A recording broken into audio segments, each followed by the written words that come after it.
Hezbollah ने ये ऐलान कर दिया है और इसराइल को ऐसे पैगामात भिजवाने शुरू कर दिए हैं जिससे ये जाहिर हो रहा है कि इसराइल के ऊपर अब हिजबुल्लाह हमला नहीं करेगा। जी हां दोस्तों, आप सही सुन रहे हैं। लबनान से हिजबुल्लाह हमले नहीं कर रहा, बल्कि लबनान से हमास हमले कर रहा है। आपको यह भी बता दें कि यह बयान इजरायली वजारत दफा के 2 अहलकारों ने कहा है कि इजराइल ने हिजबुल्लाह के साथ वसी तनाजे से बचने के लिए गजा और लबनान में हमास के ठिकानों पर रात के वक्त किए जाने वाले हमलों को फोकस किया है। इजराइल के एक दफाई अहलकार के मुताबिक जुमेरात को लबनान से रॉकेट दागे जाने के बाद हिजबुल्लाह ने कई बैनुल अक़वामी सालिसियों के जरिए इजराइल को ये पैगामात भिजवाए हैं कि वो इस हमले का हिस्सा नहीं है। अमेरिकी वेबसाइट के मुताबिक दफाई अहलकार ने कहा कि इजरायली फौज इंटेलिजेंस के जायजे के मुताबिक हिजबुल्लाह के दावे को हकाइक के तौर पर कबूल करते हैं। इजरायली हुकाम ने कहा कि जुमेरात को लबनान से फायर किए गए रॉकेटों के जवाब पर बातचीत करते हुए इजरायली वजारत खारजा ने यह नतीजा अखज किया है कि इजराइल को लबनान में ऐसी जंग की तरफ रागिब होने में कोई दिलचस्पी नहीं है जिसके इलाकाई तनाजे में तब्दीली होने का खतरा हो।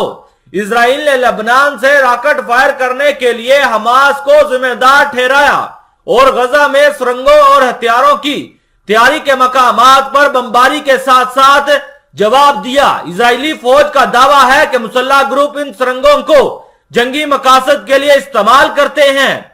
इसके बाद गजा में फलस्तीनी दड़ों की तरफ से रात के वक्त दर्जनों रॉकेट दागे गए। इजराइल ने जनूबी लबनान में हमास के ठिकानों पर भी मामूली हमले किए हैं। हमास ने लबनान से रॉकेट दागे जाने का ऐलान नहीं किया, लेकिन कहा कि वो इजराइल को गजा की पट्टी के खिलाफ खतरात, जारियत और इसके खित्ते पर मुरतब होने वाले नताइज का जिम्मेदार करार देती है। इजराइल ने गजा और लबनान दोनों की सरहदों के करीब वाक़या कस्बों और शहरों में शहरियों की नकलो हरकत पर से तमाम पाबंदियां हटा दी हैं, जो इस बात की एक बड़ी इलामत है कि सूरत हाल पुरसकून हो गई है। ताहम इजरायली फौज ने एक बयान में कहा है कि इसने फजाई यूनिटों के कुछ जेरों फौजियों को ड्यूटी पर बुलाया है। एक दफाई अहलकार के मुताबिक जुमेरात के सिक्योरिटी काबीना के इजलास से पहले वजीर आजम बेंजामिन नेतन्याहू और वजीर दफा जो गैलेंट के दरमियान होने वाली बातचीत में फौज और मोसाद ने तजर्बा और तज्जिया पेश किया कि लबनान में इजरायली फजाई हमलों पर हिजबुल्लाह का रद्द अमल क्या होगा। मोसाद के सरबराह ने कहा कि हिजबुल्लाह मुमकिना तौर पर किसी भी इजरायली फजाई हमले का जवाब देगी। दफाई अहलकार के मुताबिक इजराइल को तंजीम के साथ साथ हमास के अहदाफ और लबनानी अहदाफ पर भी हमला करना चाहिए, लेकिन इजरायली काबज फौजी के चीफ ऑफ स्टाफ हजीरी हेलो ने कहा कि इजरायली मुफाद हिजबुल्लाह को जरब लगाने में नहीं, बल्कि इजराइल का रद्द अमल सिर्फ और सिर्फ हमास रहना चाहिए।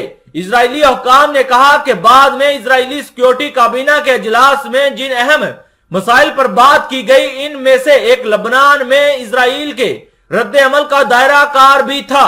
एक दफाई अहलकार ने बताया कि सिक्योरिटी सरबराहों ने वुज़रा को बताया कि हिजबुल्लाह को वसी तर रद्द अमल के नतीजे में तंजीम मुमकिना तौर पर इजरायली शहरियों पर मिसाइल फायर करेगी जो जंग की तरफ बढ़ सकते हैं। तमाम वुज़रा ने हमास पर रद्द अमल पर तवज्जो मरकूज करने के लिए फौज की सिफारिशात को काबिल अमल करार दिया।